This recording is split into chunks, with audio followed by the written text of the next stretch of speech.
Decluttering podcast. We're your hosts. I'm Kirsty Amy from Feels Like Home Professional Organisers. And I'm Amy Revell from Simply Organised. We can't wait to share with you all our tips and tricks to help you declutter and keep your home and family organised. If you'd like to engage with the podcast further, you can find us at The Art of Decluttering on Facebook. Let's get started. You've joined us for episode 7 of The Art of Decluttering. Today we'll be talking about decluttering and organising your jewellery. Where was your laughter, Amy? Oh, I was smiling. Does that count? Yeah, of course. I'm just trying to tease you like you teased me last week. The intro is a very serious part of our podcast, Kirsty. We're going to get it right. Yeah. But today we're talking about jewellery, and I know that so many of us women have a collection of jewellery that is excessive but beautiful. And so we really want to help people today to know how to best store jewellery, what jewellery is worth keeping, where we buy our jewellery from, how we store it, how we keep it. So why don't you start us off, Kirst? Why don't you tell us a bit about your jewellery collection, what kind of jewellery you like, and how it looks in your home? Yeah, great questions. I will happily answer them. So I have a jewellery box that I bought when I lived in America for a couple of weeks, I should say. My husband was seconded over there, so we travelled there straight after our honeymoon. So it was nice to spend 7 weeks together living in America. And my girlfriend, who lived over there at the same time, brought me back this beautiful jewellery box. It does give me a natural limit to how much jewellery I can contain and how much I can have. And when I began my decluttering journey and my minimalist lifestyle journey, I went through my jewellery and got rid of things that I was just keeping just because, and for costume jewellery that I'd bought because it was really cheap and never wore or rarely wore. So yes, they're my tips, is to go through particularly custom jewellery and decide whether or not it's still worthy, or if it's been sitting in whatever container or however you've hung your jewellery, if it's been sitting there and gone all crap because it's cheap jewellery. Cheap. Yeah. It's time to say goodbye when it gets to that point, isn't it? Yes, it definitely is. So that's how I keep my jewellery. But I have just recently been in your home and seen that you keep your jewellery differently. So tell us about yours. I totally do. I will tell you about me, but can I ask you some questions first? Of course. Because I'm really intrigued as to, so you use a jewellery box, did you say? Yes. So it's actually like a lidded container? Yes, it is. How do you keep necklaces in there? So it has 2 wings on the side that open out. And so some of my necklaces are in there, and some of my chunky costume jewellery. Yeah, that's what I'm kind of thinking. Yeah, how do you keep those? my chunky costume jewellery are in the drawers. So I have very minimal jewellery because I really wanted to contain it to that container.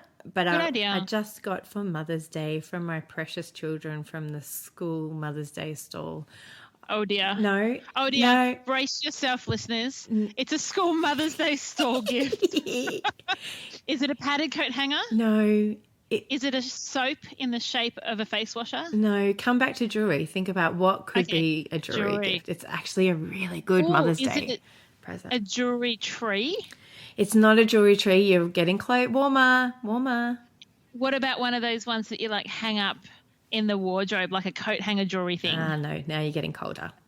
Okay, I'm giving up. Okay, so it's a ring holder, but it's this really beautiful, like ceramic little, with just the one spike in the middle. I'll take a photo. Yeah, nice. You can have a look in show notes for that. That would be great. And it keeps some of my everyday rings, so my engagement ring. And then my daughter loves going through my jewelry box, and so she pulled out one of her rings that she got me. She pulled that out and went, Mummy, it needs to live on here so you can remember to wear it. Because that is the bad thing about having a jewelry box, is it is lidded, contained, closed up, so I'm not reminded, I should wear that.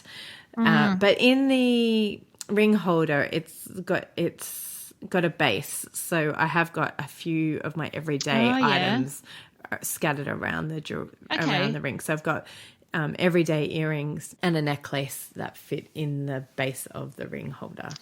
That's nice. Yes. I like the jewelry box because it does keep things contained. So it's in plain sight every day. So I do so you can think see it and about use it.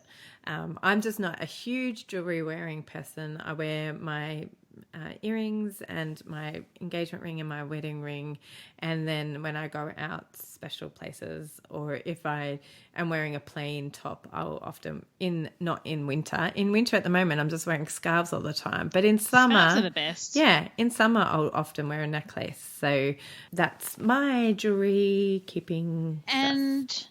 do you wear your engagement and wedding ring permanently, or do you take them off in the evening? So I wear my wedding ring permanently. My engagement ring comes off when I hop in the shower, or if I'm going to the gym, I leave it at home. Okay. Is that a safety thing, or it just gets annoying because it gets in the way because your diamond is like huge? Oh, my diamond is so huge. Not. No, I take my engagement ring off because I don't like scratching my husband in the middle of the night when I whack him in my dreams or just whack him. What a loving, thoughtful wife you are. So I'll take it off at night before I have a shower, if I have a shower, and then in the morning when I go to the gym, it doesn't come back on until after my shower. Okay. Yes. Interesting. So tell us about your storage of jewellery, my friend. I keep jewellery just in one place in our wardrobe, and it's a bit of an IKEA hack. Surprise, listeners, Amy has done an IKEA hack. I actually got the idea on Pinterest. So I bought a spice rack that obviously is used for spices, and I hacked it so that I could make it a jewellery storage. Screwed in 3 short pieces of dowel onto the top of the spice rack where you would usually sit the spice containers. Yes. And I use those for bracelets. So the bracelets just hang on the dowel and they're easy to access. And then underneath the spice rack, I've actually hung tiny little white hooks, and that's where all my necklaces hang off. So I'm a big necklace wearer. It's very rare summer, winter that I wouldn't have a necklace on. Yes. So I do like the long necklaces. I have an absolute favourite jewellery store and brand and line called Elk. Do you know the Elk Jewellery? Yes, I do. Oh, my goodness. So I actually replaced 90% of my jewellery a couple of years ago with Elk pieces. I was just sick of wearing pieces that were like 80% I was happy with. Yes. And I went, you know what? I love Elk so much. So they have sales and I just go and I get all my jewellery from there. It's the best. Great idea. So I really enjoy supporting charity jewellery designers. So that didn't come out right, but you know what I mean. Jewellery companies who support local women in third world countries to make jewellery that are beautiful. And so I love the idea of wearing beautiful jewellery, and often has a meaning or a saying stamped on the jewellery. Eden Ministries Australia is one of our mutual friends, Michelle. Shout out, Michelle. Shout out. So Michelle Kerr, our mutual friend, runs Eden Ministry Australia's jewellery line. So we love her and want to support her. So again, this isn't a show just about brands, but if you'd like to support them, you will be helping vulnerable women. And then I also, one of my best friends, her husband has just started a jewellery business as well, which makes amazing pieces. It's called Urbansan. I don't even know how to say it. Cool. I will put a link to the show notes too. It's Urbansan, and they're such unique pieces. Like he makes them all from hand. I've been over to their house so many times, and that's all he's doing at the moment is making beautiful jewelry. So wow, what a gift. Yeah, he is very talented. He's one of those people that is good at everything they put their hands to. Oh, Jack, yes. Yeah, yep. So Chris is one of those people, but he makes amazing jewelry. He's one of these amazing artists that good on him. Yeah, he's so talented. So I am loving his jewelry at the moment too. But again, let's move back on to how we can declutter, not purchase more. That's right. Oops. We just swapped tact for a little bit there. Yeah. So, well, you can purchase all these beautiful jewelry after you've decluttered your jewelry. What we want, Kirsty, is really to have people have jewelry that they love. Like when we talk about fashion, you want to have clothes that you look into your wardrobe and it's a decision between looking amazing and looking more amazing. It's not a decision between, oh, that doesn't quite fit and that's a bit tight, that's a bit baggy. And the same is with jewelry. Jewelry can make you feel really beautiful, or it can kind of dress down an outfit if it's not the right piece. So go through your jewelry and just start with one item. So I would start with earrings. Have you worn those earrings in the last 12 months? And if you haven't, they can go straight away.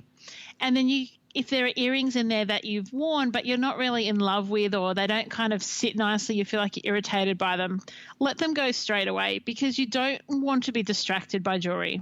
No. I think the beauty of jewelry is that it adds to an outfit, but if you've got a necklace that you're constantly having to put the clasp back behind your neck, or earrings that are constantly turning the wrong way, or a bracelet that falls off, you don't need that anymore. No, let those things go. Be an Elsa. Get your Elsa on is what I say to my clients all the time. What I did, Kirsty, believe it or not, I actually only have one pair of earrings now, because I discovered that for 99% of the time I was just wearing my big silver hoops that I love to wear. I sleep in them, I do everything in them. They never, ever, ever come out. And I had all these other lovely little stud earrings. And the reality is I don't actually like wearing studs.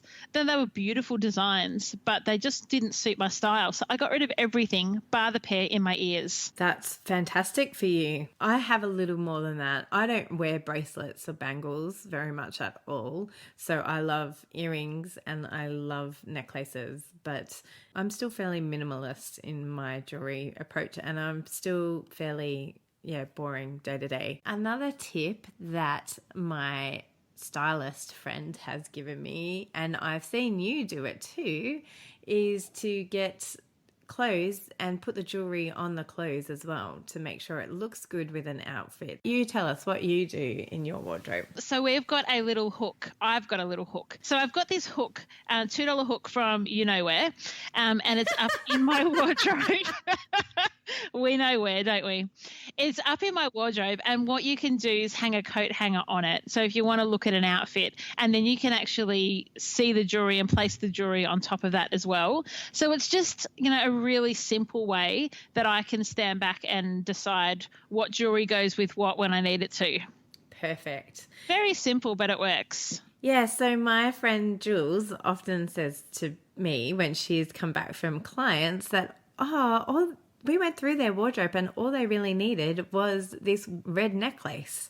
So it's really good idea to, when you're doing your jewelry, is to actually think about your clothes. So you might absolutely love this green necklace, but if you never put it on because you don't have the right outfit to put it on with, then you have to decide what's going or what's coming. Do we need to go out and buy an outfit that green necklace can go with? Or do you need to let that necklace go either onto somebody else who's absolutely going to love it just as much as you used to? Or does it need to be put in the bin, which probably not for your favorite necklace. You could probably need to pass it on to somebody who definitely needs it. But saying that, I had a client a couple of weeks ago, my amazing, amazing chiropractor friend. She's amazing. And we went. Is she amazing? Have I mentioned she's amazing? Is she really amazing? I have so many amazing friends. We should just do a podcast shout out to every one of our amazing friends. Let's not. Yeah, probably not. Our listeners probably don't care about our friends, but I do. Friends, I care about you. Tell me about her jewelry though.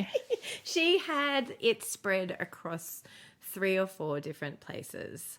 And so when we went to do one drawer, I went, no, hold on, let's get everything. Let's get everything. Yeah, because like what we've spoken about before is that if you don't have everything together, then you can make a decision going, oh, no, I've only got 2 pearl necklaces. It's okay. I can keep both of them. When in fact she had probably close to 15 pearl items. So then she was able to make a decision about actually how many do I really need. And like what you said before, there was stuff that was ruined and needed to be chucked and just needed to be got rid of. And then there were things that she could donate to her daughter there was probably a little bit more than I would have chosen for her daughter. Hint, hint, nudge, nudge, friend. But she will totally be listening to this because she is one of my biggest raving fans. Oh, I love that. Yeah. So she donated a lot to her daughter, and then we donated a lot to charity. I know we were talking about this before we started recording. She also had a whole pile of jewelry that she was going to melt down and repurpose for something else. That's right. So we were talking about the fact, listeners, we'd love to hear from you on our Facebook page. If you have been someone who's taken your silver or gold jewelry and had it melted down, either to repurpose into a new piece. I know people get that done as a bangle or something like that. Or if you've taken your gold and silver and actually sold it per gram. So neither Kirsty or I have done that, but we would love to hear from you because that's a really good way to kind of repurpose that jewelry that you're not going to wear anymore. It was a really great chance to get all of her jewelry all out, because at first she was like, oh no, I really love those pearl earrings. Oh, but I really love those pearl earrings as well. So we were keeping a lot of it. And it wasn't until we had everything out and we'd gone through and we'd made piles of things she was going to keep, things she was donating to her daughter, and things that she was donating to a charity, and things that she was letting go of completely because there was only one earring or it was broken. Yes. How many single earrings do I find when I'm at clients? Jewelry is really sentimental too. I know I did a 28-day declutter challenge videos series. And excellent. In that series, I spoke about how to let go of sentimental pieces of jewelry. And my suggestion of that was to really think about why it is that you're holding on to things. If it's because it's your relatives who have passed away, or if it's just an old boyfriend, which was my jewelry that I was keeping, because I really loved, not because I loved the memory of him, but because I really loved the piece of jewelry. Right. Okay. I see ya. Okay. It totally went. And this is why, because I sat down with that piece and went, thank you so much, ex-boyfriend, for the memories that you've given me. So I just really processed, why was I keeping hold of that jewelry? And I went, well, I really love that piece of jewelry, but it actually reminds me of him every time I wear it. And do I really want to be reminded of my ex-boyfriend? No, I don't, actually. I want to be thinking about my husband if I'm going to be thinking about any man. So I will let that piece of jewelry go. And again, I love that piece of jewelry, but I did not need to be reminded of him every time I wore it. And I find that really interesting. When we were married for several years, Cal, my husband, had a necklace. I don't know what you call it when they're men's. A chain. He had a chain that an ex-girlfriend had given him, and he'd always worn it, never taken it off. And I kind of knew him as always wearing it. And then one day I kind of looked at it and went, hold on, why are you wearing that? Like, it's from someone else.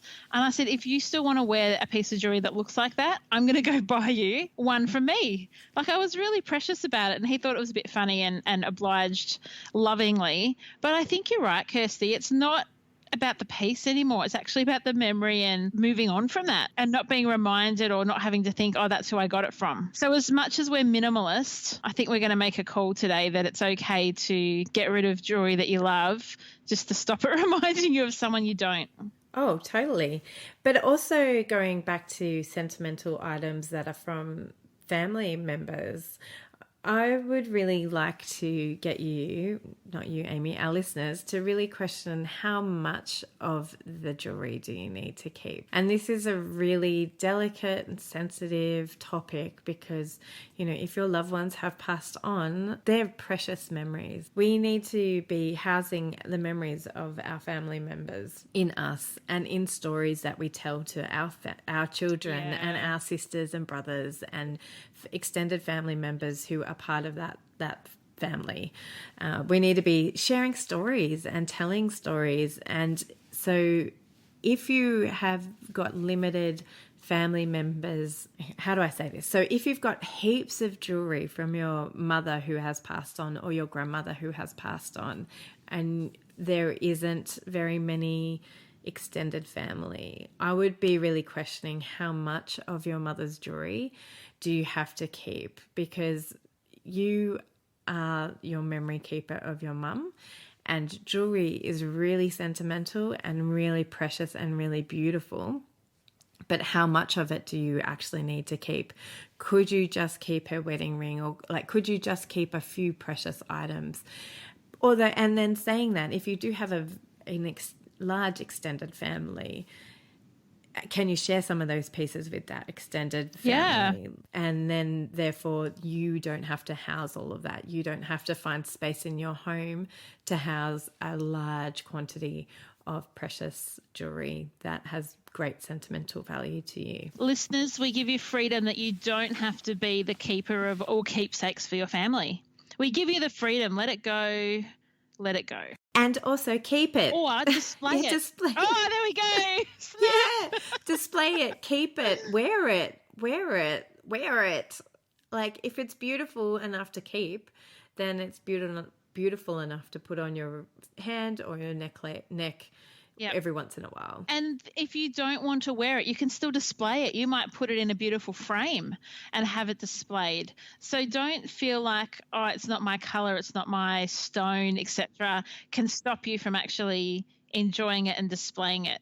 You got to kind of think creatively sometimes. I went to an open house 2 doors up on Saturday, and they had the husband's grandfather jacket from the war framed in his big, beautiful frame and hung centerpiece in their home. And it was absolutely stunning. So easy that you could say, well, I want to keep my grandfather's jacket from the war and he's a decorated hero, that you could leave that in the spare room cupboard. But they didn't. They took it out and they displayed it, and they actually gave it what was due, which was recognition and enjoyment, that their whole family could talk about it, share about it. And I just loved it. Well, and that's part of telling the story of that piece, isn't it? And that's what I encouraged my client. She had heaps of jewelry from her mother, who hasn't passed away yet, and from her aunt. And I was like, please get those jewelry out and tell your daughter the stories, so that when it gets passed on to her, she knows the stories of those jewelry pieces. So displaying it is another way of continually telling that story, whether it's to people who walk into your home and ask the questions, or whether it's to your family members who know of that family member. Put a photo of the people who it belongs to in the frame as well. When you pass the frame on to your daughter or son or daughter-in-law, they really know what that story is about, because we've got to remember that we're passing on things to our children when we depart from this world. If we hold it precious, if we think that it's worthy to be passed down to them, they need to know the stories of why we're passing it down to them. Otherwise, they're going to go, this is crap. And they're going to say, oh, mum always kept this, blah, blah, blah. And they have no idea why. Because it's ugly, or, she never wore it, so it couldn't have been that precious to her. Oh, I love it. Let's make things precious. Let's give them the honor that's due to them, or let's pass them on. If they're antique jewelry and you don't want to keep it, go to an antique store and get it valued and sell it. I think that's brilliant. And I think the reality is that all of us can probably take a few pieces of our jewelry and declutter them. Some might need to go in the bin, and some can head to the op shop. And there are other pieces that we need to start wearing again, that either, as you said, remind us of family members or times that we love or an event that was celebrated, and then wear them. Or jewelry that you actually look beautiful in and you don't wear it often enough because it's too good. Just wear it. Don't wait for that perfect day to wear the expensive jewelry. Wear it to school pickup. Yeah. Come up to me if you're at my school and you've heard this podcast, and show me that beautiful piece of jewelry that you're wearing because you've been inspired. And for all those listeners who don't go to my school, which there is so many of you, then post photos up on our Facebook page. Show us you wearing your jewelry, even if it's got your head chopped off and we only see your ears and your neck. We want to see it, and we want you to be enjoying the good things in life every day, not just waiting for special occasions. Yeah, what a great note to end on, I think, Amy. That's what I think. Oh. So we hope that you've enjoyed listening to these podcasts, and particularly about your jewelry. We really hope that this has inspired you to go and rediscover some of your jewelry, like Amy just said, and get out and wear some of the beautiful pieces. Thanks for joining us. If you've learned something awesome today, do a girlfriend a favor and share this episode so she too can learn the art of decluttering. You can find me, Amy, over at simplyorganised.net or on Facebook as simplyorganisedpo. You can find me, Kirsty, over at feelslikeHome.net.au or on Facebook as Feels Like Home PO. Don't forget, you can see the show notes in your podcast app, so if there's anything you want more information on, then check it out there. If you love what you hear, we would really appreciate you leaving a review on iTunes, and you can always subscribe to us. We hope you've enjoyed listening and that you've learnt some great tips and tricks to help you declutter and keep your home organised. We hope you have a great rest of your day and enjoy the freedom.